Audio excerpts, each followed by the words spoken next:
November 4th, 1937, 6:40 in the morning. Kure, Japan. A worker arrives at the naval arsenal by train. As the carriage passes the final stop before the shipyard, he looks toward the waterfront and sees nothing. Not because there is nothing there, because a wall of wooden planks stacked 7 to 8 meters high runs the entire length of the railway line. The Japanese Navy built these structures specifically for this moment. They even had an official name, Mekakushi-hei. In Japanese, that translates precisely as blindfold fences. The worker steps off the train. He is handed a numbered identity badge and matched against a photograph on file. His workstation is pre-assigned. He will spend the next 3 years building a single section of a ship, never seeing the full vessel, never learning its true specifications, and never speaking its name outside these walls. He has already signed a document making this clear. If he violates that oath, the punishment will be determined by the Imperial Japanese Navy.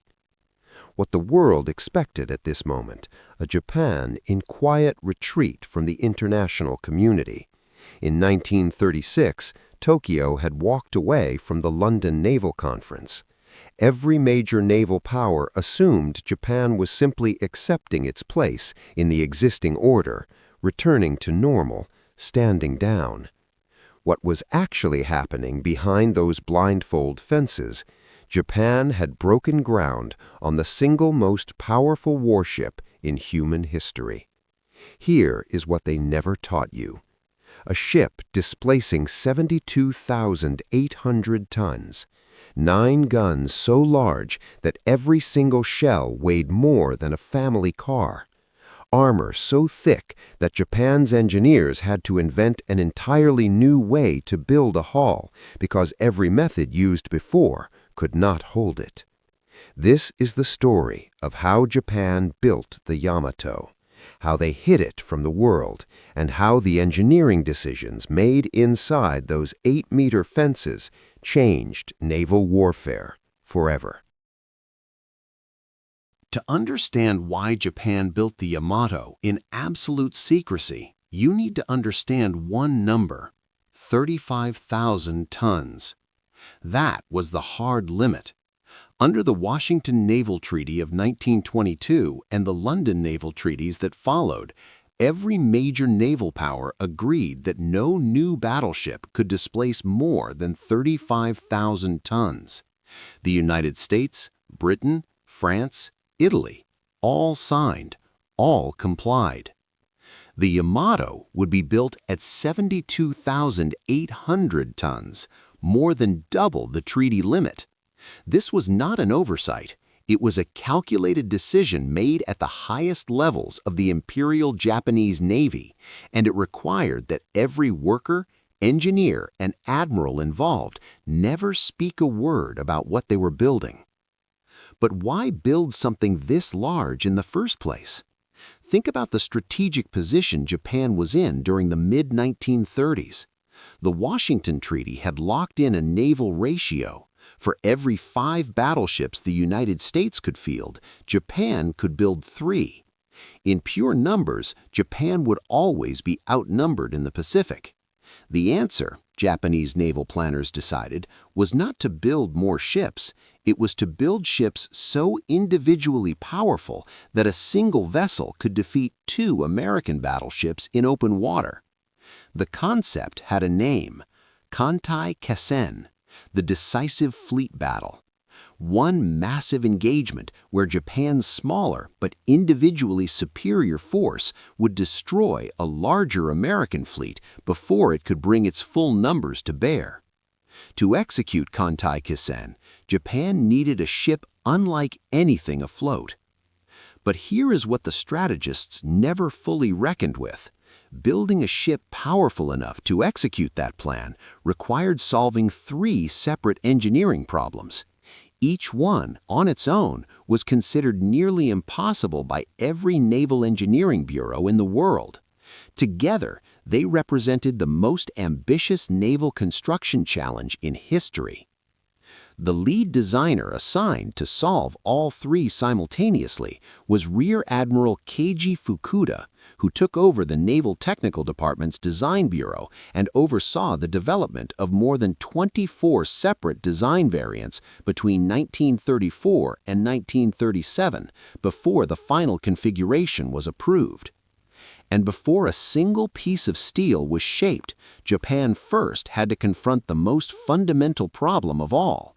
The shipyard itself was physically too small to build the ship they were designing. That problem alone would take 2 years of classified engineering to fix. The Yamato presented 3 engineering problems that had never been solved before. Not by Japan, not by anyone. Problem 1. The guns. Imagine a steel barrel 21 meters long. That is longer than a city bus. Now imagine that barrel weighing 147 metric tons on its own, before the turret, before the ammunition, before anything else. That is what each of the Yamato's main guns looked like. The Type 94 46-centimeter gun fired a shell measuring 18.1 inches in diameter. That shell weighed 1,460 kilograms, 3,219 pounds. For comparison, the average American passenger car in 1940 weighed approximately 2,800 pounds. The Yamato shell weighed more. No nation on Earth had built naval guns of this size before. The Americans had 16-inch guns on their Iowa-class battleships, widely considered the finest in the world. The Yamato's guns were larger in bore, heavier in shell, and measurably more powerful. At comparable muzzle velocities, the Yamato's 1,460-kilogram shell carried approximately 25% more kinetic energy on impact than the Iowa's best 1,224-kilogram round. That is not double the power, but at this scale, with shells designed to penetrate hardened naval armor at 20 kilometers, a 25% energy advantage is not a marginal difference. It is the difference between defeating your enemy's armor and being stopped by it. Now multiply that by 9. 3 turrets, 3 guns each. Each triple turret weighed 2,774 tons. A fully loaded Fletcher-class destroyer, a complete operational warship crewed by over 300 men, displaced approximately 2,500 tons. Japan was placing the equivalent weight of an entire destroyer on each of 3 rotating mountings atop a hull designed to survive the open Pacific. But here is the engineering challenge nobody had solved before. When those 9 guns fired together, the pressure wave at 15 meters from the muzzle reached 7.0 kilograms per square centimeter. That pressure would not just damage the enemy, it would destroy the Yamato herself. Every antenna, every anti-aircraft mount, every deck fitting within 15 meters of those barrels would be obliterated by the ship's own weapons, unless the engineers found a solution. Problem 2. The armor. The design requirement for the Yamato's protection was precise. The ship had to be immune to her own guns. She had to withstand a direct hit from an 18.1-inch shell at combat ranges of 20,000 to 30,000 meters. The only way to achieve this was armor thicker than anything ever installed on a warship. The main belt would need to be 410 millimeters thick, 16.1 inches of hardened steel. The armored rings protecting the turret bases, called barbettes, would need 560 millimeters at the front. The horizontal armored deck shielding the machinery below required up to 230 millimeters of steel. Think about what 410 millimeters means physically. Hold your arm out flat. The distance from your fingertips to your elbow is roughly 400 millimeters.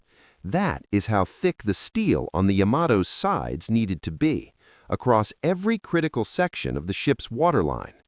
No warship had ever been protected at this level.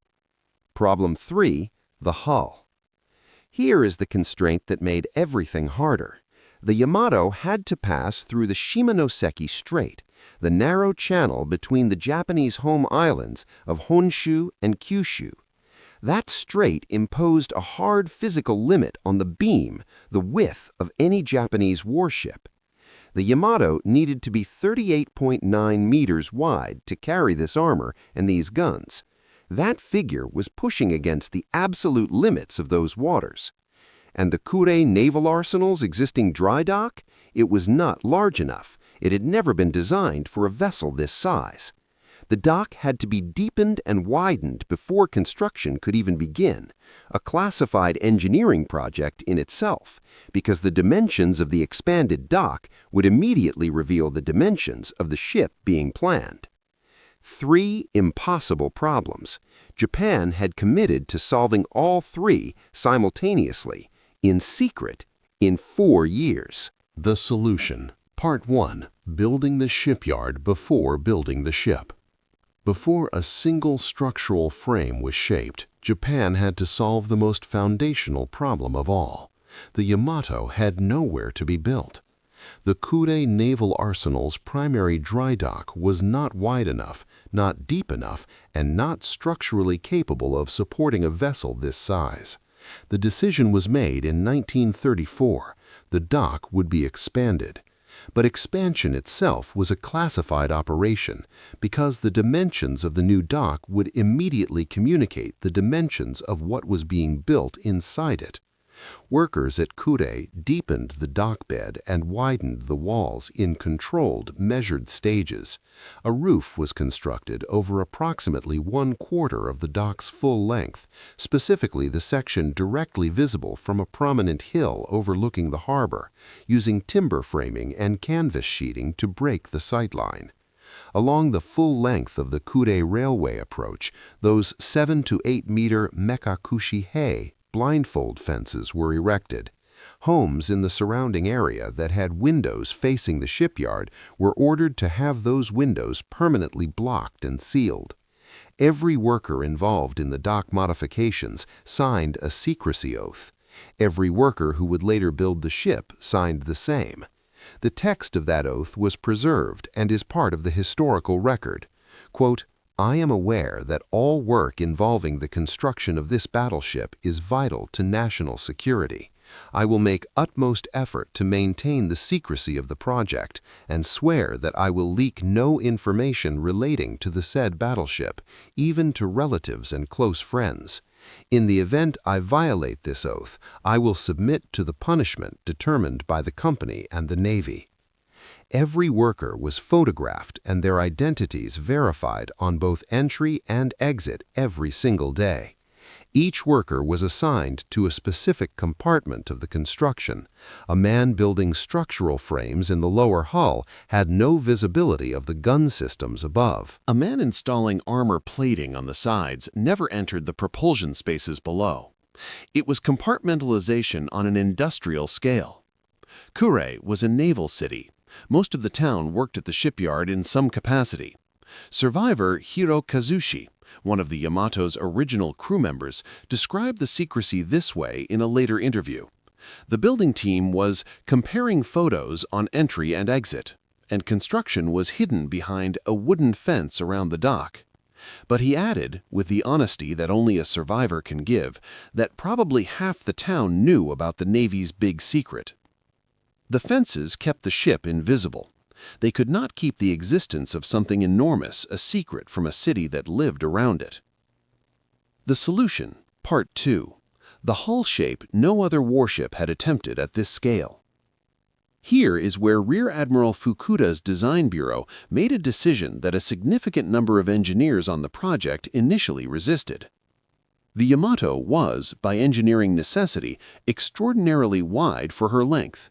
Her prismatic coefficient, a measurement of how completely a ship's hull fills the theoretical rectangular box defined by its maximum dimensions, was 0.612. The USNI records from 1953 describe this as perhaps the highest figure among all the men of war in the world. Picture filling a rectangular aquarium with water. A conventional warship hull is tapered. It might fill 55% of that space. The Yamato filled 61.2% of hers. She was, as the USNI technical paper put it directly, broad, fat, and shallow for such a big displacement. A hull this shape creates significant water resistance.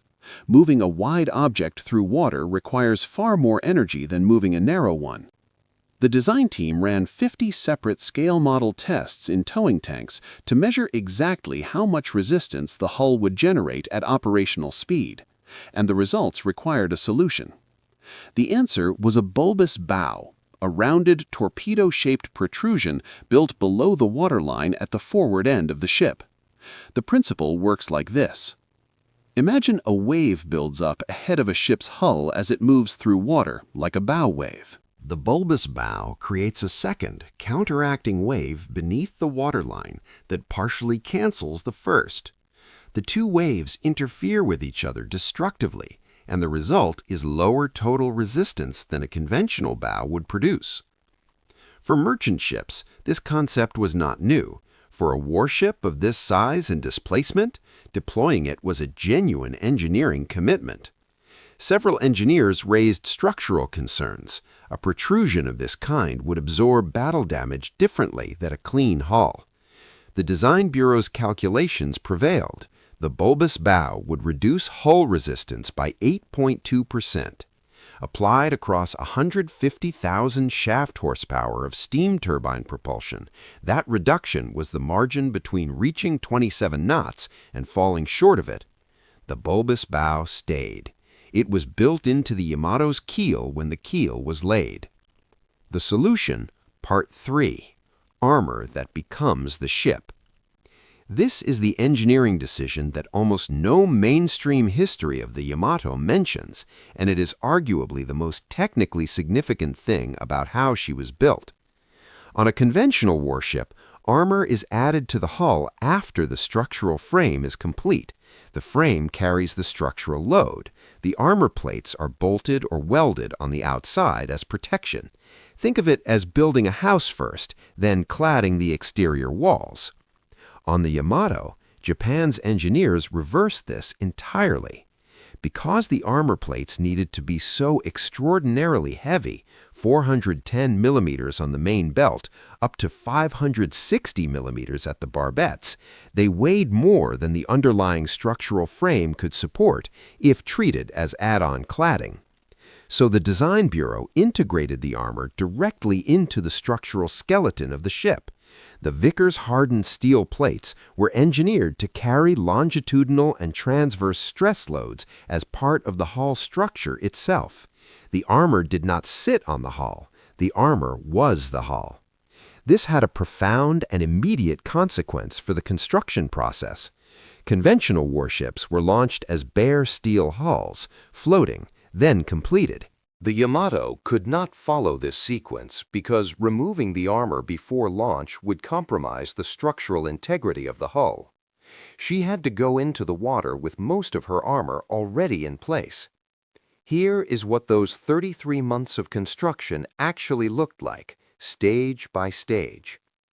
November 4th, 1937, 6 a.m. The keel is laid at Kure. No public ceremony. No press. A handful of senior naval officers and shipyard executives witness it. Workers arrive in organized shifts, each matched to their photograph at the gate. Through 1938, the lower hull takes shape. The dry dock, now expanded and partially roofed, holds the growing framework. Workers in the lowest sections see structural steel and early hull plating. None of them can see the full length of what they're building. The Mekakushi hay fences stand along every railway approach. Through 1939, armor installation begins. The 410mm main belt plates arrive at the dock, each one massive enough to require dedicated lifting equipment manufactured specifically for this project. The plates are not bolted to the outside of a finished hull. They are welded directly into the structural framework. As each section of armor goes in, the hull becomes simultaneously more protected and more structurally complete. The two goals are the same operation. Mid-1940, the barbette cylinders, the enormous armored foundations for the 3 gun turrets, are installed. Each barbette is a ring of steel 560 millimeters thick at the front. The gun turrets themselves will arrive after launch. Even without them, the barbettes alone shift the ship's weight distribution enough that the engineering team must continuously recalculate buoyancy figures. August 8, 1940, dawn. The dry dock is flooded, quietly, without ceremony. The Yamato enters the water for the first time, carrying most of her armor already in place. The blindfold fences along the railway line remain standing. The dry dock has done what no dry dock in Japan had ever been asked to do. December 16, 1941, 9 days after Pearl Harbor, the Yamato is commissioned into the Imperial Japanese Navy. The most powerful warship ever built is now operational. The world still does not officially know she exists. But this solved only half the problem, because the Yamato's greatest weakness was not armor or firepower, it was timing. By the day she was commissioned in December 1941, the world the Yamato had been engineered to fight in had already changed. Pearl Harbor was not an act of battleship warfare, it was an act of carrier aviation. And while Japan had spent 4 years building the most powerful gun-armed ship in history in complete secrecy, the Pacific War had announced, in fire and smoke over Oahu, that the decisive weapon of this conflict was not a gun, it was an aircraft. The Yamato sailed to the Battle of Midway in June 1942, not as a combatant, as a command vessel, positioned 300 miles from the fighting when the battle was decided by dive bombers in 6 minutes. Her guns never fired at Midway. For most of 1942 and 1943, she remained anchored, burning fuel Japan no longer had in abundance, housing senior officers in a comfort the fleet could not afford. Sailors gave her a name that has survived in the historical record, Hotel Yamato. Then came April 6, 1945. The order transmitted to Captain Kosaku Aruga was direct in its intention. Sail to Okinawa with no air cover, no return fuel, and no plan for survival. Beach the ship on the island. Turn her 9 18.1-inch guns into a land battery against the American invasion force. Fight until she is destroyed. April 7, 1945, 12:20 p.m.